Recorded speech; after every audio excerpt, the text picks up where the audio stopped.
Everyone, this is Navid here.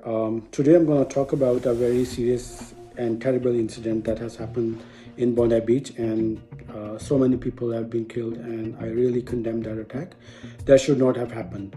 The other thing, the serious thing that I'm going to talk about is misinformation that has been spread on social media. As everyone know that as per media reports, one of the shooter name was Navid Akram, and my name is Navid Akram as well. So the people, some of the social media accounts, they have taken my pictures from my Facebook account, and they are linking that picture to that shooter. So I'm gonna clearly tell everyone that that is not me, and I have nothing to do with that incident or with that person.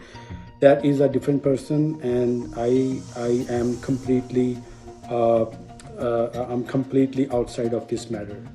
So this issue is very serious, and I'm very stressed and scared about this, and I cannot even go outside safely. So I just want everyone's help to help me stop this propaganda.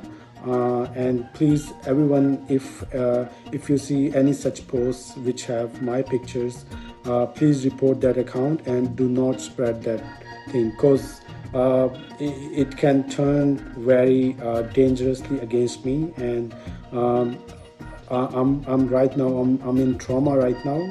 I'm in kind of like dual trauma. Like, firstly, it was trauma because something has happened over there, and the secondly, that my pictures have been shared by a few different accounts, and which is putting my life at risk. So please, everyone, support me and keep me in your prayers. Thank you so much. Stay safe.